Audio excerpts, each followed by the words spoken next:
નમસ્કાર દર્શક મિત્રો, આમ આદમી પાર્ટીના ડેડિયાપાડાના ધારાસભ્ય ચૈતર વસાવાને ગુજરાત હાઈકોર્ટે ગઈકાલે શરતી જામીન આપ્યા છે. ત્યારે ચૈતર વસાવાના સમર્થકોમાં અનેરો ઉત્સાહ જોવા મળી રહ્યો છે. આપણી સાથે આમ આદમી પાર્ટીના નર્મદા જિલ્લા પ્રમુખ દેવેન્દ્ર વસાવા જોડાઈ ચૂક્યા છે. આવતીકાલના કાર્યક્રમો વિશે આપણે વાત કરવાની છે તેમની સાથે.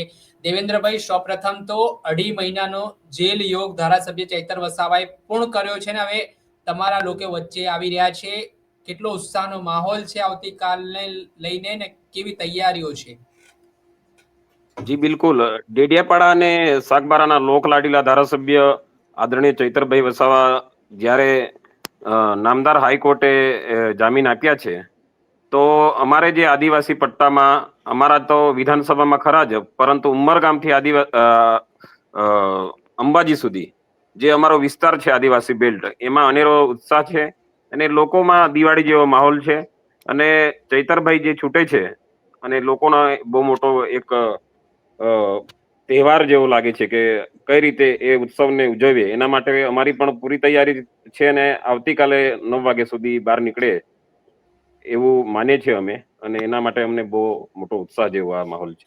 હા દેવેન્દ્રભાઈ, જે રીતે ધારાસભ્ય ચૈતર વસાવા વડોદરા સેન્ટ્રલ જેલમાંથી આવતીકાલે બહાર આવવાના છે, તેઓને પ્રવેશ બંધી ફરમાવવામાં આવી છે. ડેડિયાપાડામાં તેઓ નહીં પ્રવેશી શકે, તો કઈ રીતે તમે ડેડિયાપાડાના લોકો ધારાસભ્ય એમને મળી શકે તે માટે કઈ રીતનું આયોજન છે આવતીકાલનું? બિલકુલ. જે નામદાર હાઈકોર્ટે અમને જે ચુકાદો આપ્યો છે એ અમે ગ્રાહ્ય રાખીએ છીએ, અને જે અમારો આગલું સ્ટેપ છે ઉપલી કોર્ટમાં, મતલબ દેશની સુપ્રીમ કોર્ટ છે, એના પર અમને સંપૂર્ણ ભરોસો છે. અને અમારા કાયદાકીય રીતે જે લીગલ અમારા સાથે જે વકીલો છે એમને લઈને અમે નામદાર સુપ્રીમ કોર્ટમાં પણ જવાનું થશે, તો અમે જઈને પછી એ શરત અમે રદ કરાવી લાવીશું.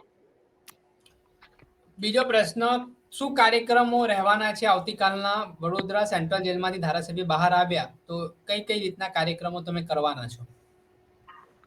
આવતીકાલે ચૈતરભાઈ સવારે 9 વાગે છૂટે એટલે અમે પહેલા તો જેલ પર મેન આગેવાનો અમે રિસીવ કરવા જઈશું. ચૈતરભાઈને બહાર લાવીને અમે અમારા રીતથી થોડા આગેવાનો સ્વાગત કરીશું. પછી બરોડા સોમા તલાવ કરીને જે ચોકડી છે, સોમા તલાવની એ ચોકડી પર અમે ચૈતરભાઈનું ભવ્ય સ્વાગત આદિવાસી સમાજ કરવા માંગે છે. અને ત્યાંથી ડભોઈએ ચોકડી પર આવીને ત્યાં પણ ચૈતરભાઈનું સ્વાગત થશે. ત્યારબાદ તિલકવાડા આવીને સ્વાગત થશે, અને પછી ગરુડેશ્વર અને રાજપીપળા હરસદી માતાના મંદિરે જઈને માતાજીના આશીર્વાદ લેશે, અને રાજપીપળામાં ભવ્ય સ્વાગત થઈને પછી એ રેલી મોવી સુધી જશે. રેલી નીકળવાની છે, પોલીસ મંજૂરી કંઈક લેવામાં આવી છે તમારા દ્વારા? પોલીસ દ્વારા મંજૂરી આપવામાં આવી છે આ કાર્યક્રમને લઈને? રેલી એટલે કે ધારો કે ચૈતરભાઈ જઈ ઉભા થાય છે ત્યાં રેલી જ બની જાય છે. અમે ખુદ મેં પોતે માનું છું કે ચૈતરભાઈને મેં કાલે મળું, એ રીતે મારી ભાવના છે.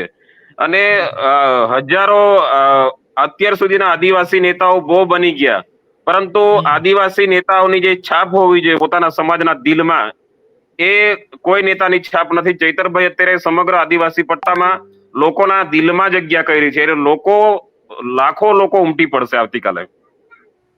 અચ્છા, કઈ જનસભાનો કોઈ કાર્યક્રમ છે ધારાસભ્ય બોલવાના હોય કે તેમને જે ધરપકડનો મામલો હતો એ બાબતે કઈ રીતનો કાર્યક્રમ છે? જેમની જનસભા બાબતે કોઈ તૈયારી કરવામાં આવી છે? ના, જે આ રૂટ છે એમાં અમે અમારા રીતથી આવીશું, પણ ચૈતરભાઈની જે લાગણી છે, ચૈતરભાઈને લોકો નિહાળવા માંગે છે, એ રૂટ પર અમે નીકળીશું. એટલે એ રેલી સ્વરૂપે જ થઈ જાય, કારણ કે રેલી તો અમે કરવા નથી માંગતા, પરંતુ ચૈતરભાઈને નિહાળવા માટે કોઈ ચાલતા આવવાના નથી. વાહનો પોતપોતાના ફોર વ્હીલર એ જ લઈને આવવાના, રેલો જ બની જાય. એટલે ચૈતરભાઈની લોકચાહના એટલી મોટી છે કે તમે એ બરોડાથી જે પબ્લિક જોડાશે, એ સમગ્ર ગુજરાતમાં આવતીકાલનો દિવસ નોંધ લેવાશે, અને દરેક લોકો આતુરતાથી રાહ જોઈ રહેલા છે. અને અમારા સમાજના નેતાને આટલી જે પોલીસની હેરાનગતિ, આ સરકારની હેરાનગતિ, એને અત્યારે જે ત્રાસ આપવામાં આવ્યો, ચૈતરભાઈને જે જેલમાં રાખવામાં આવ્યા,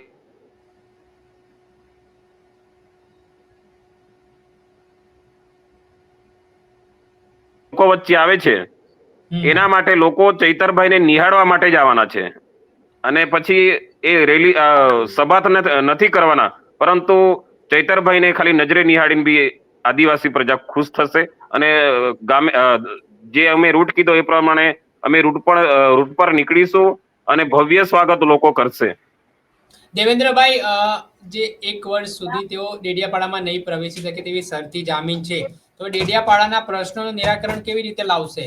કેમ કે પોતાના મત વિસ્તારમાં નહીં જઈ શકે.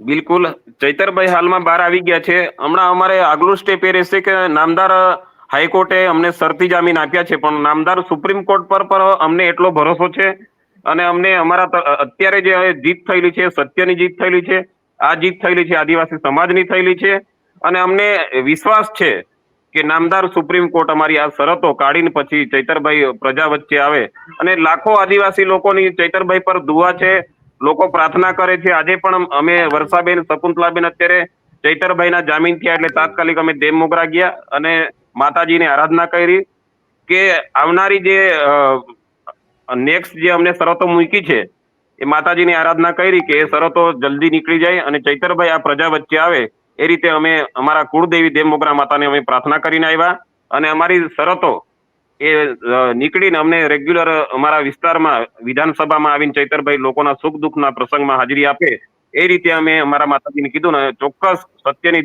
જીત થવાની છે, આદિવાસી સમાજની જીત થવાની છે અને ચૈતરભાઈ એ જ તાકાતથી લોકોના કામો કરશે અને એ જ તાકાતથી આ સરકાર સામે લડશે.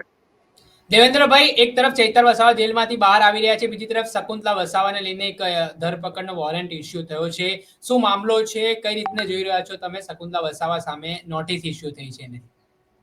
બિલકુલ, એ જે યામોગી એગ્રો સેન્ટર એ ચૈતરભાઈના મિસિસ ખરા શકુંતલાબેનનો એમના નામથી હતો. એમાં લેવડ દેવડમાં કોઈ હમણાં આમાં બી કોઈ દાવપેચ રમાયેલો છે એવો અમને લાગે છે, કારણ કે એ અમુક સિક્યોર માટે આપણે ચેક આપતા હોય, ચેક આપીએ એમાં મતલબ એ લોકોને ખાલી એમ સેફટી માટે આપતા હોય તો એમાં એમાઉન્ટ ભરીને પછી આ કેસ પ્લાનિંગ બધું થતું હોય. ચૈતરભાઈને કઈ રીતે વધારે પ્રેશરમાં લાવવું, એ પોતાના ફેમિલીને કઈ રીતે હેરાન કરવું, એ બધું પ્લાનિંગ હોઈ શકે અને એના માટે જ આ બધું આગળ આવું ચાલે છે એવું મને લાગે છે. તો શું છે હવે આગળની એમની કેવી તૈયારી છે? કેમ કે નોન બેલેબલ ઓફેન્સ છે, બિનજામીન પાત્ર ગુનો, એ વાત સામે આવી રહી છે. તો હવે એક તરફ ચૈતર વસાવા બહાર આવી રહ્યા છે, બીજી તરફ આ પ્રકારની નોટિસ આવી છે વોરંટની, એને લઈને શું કહેશો? બિલકુલ બિલકુલ, અમને ન્યાયતંત્ર પર વિશ્વાસ છે. એના માટે અમારે કાનૂની પ્રક્રિયા જે પણ કરવી પડશે અમે અમારા લીગલી જે વકીલો છે એમને અમે અમારા કઈ રીતે આગળ જવાય, કઈ રીતે એમાં રસ્તો નીકળે, કઈ રીતે અમે એમાં બચી શકીએ અને અમને કઈ રીતે ન્યાય મળે એના માટે અમે અમારા જે તજજ્ઞો છે લીગલ એમને અમે પૂછીશું ને એ દિશામાં અમે આગળ ધપીશું. અચ્છા, કેટલા રૂપિયાની લેવડ દેવડનો મામલો છે આખો? હાલ તો અમે સોશિયલ મીડિયાના મારફતથી 4 લાખનું એવું કંઈ જોયું છે.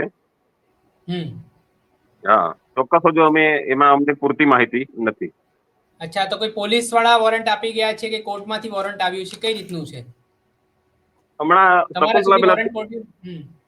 શકુંતલાબેન અમારા સાથે હમણાં દેવમોગરા સાથે જ હતા, પણ એ વાત અમારી થઈ નથી. પરંતુ જે પણ હશે તે અમે અમારા રીતથી કોર્ટના રાહે કઈ રીતે રસ્તો નીકળે એના પર અમે ચોક્કસ ધ્યાન આપીશું. ચોક્કસથી ખૂબ ખૂબ આભાર દેવેન્દ્રભાઈ, તમે જોડાયા, તમારો મહત્વપૂર્ણ સમય આપ્યો. આ હતા આમ આદમી પાર્ટીના નર્મદા જિલ્લા ઉપપ્રમુખ દેવેન્દ્ર વસાવા. તેઓએ આજે જે ધારાસભ્ય ચૈતર વસાવાના જામીનનો મામલો છે, આવતીકાલે જે બધો કાર્યક્રમ છે તેને લઈને તેમણે વાત કરી છે.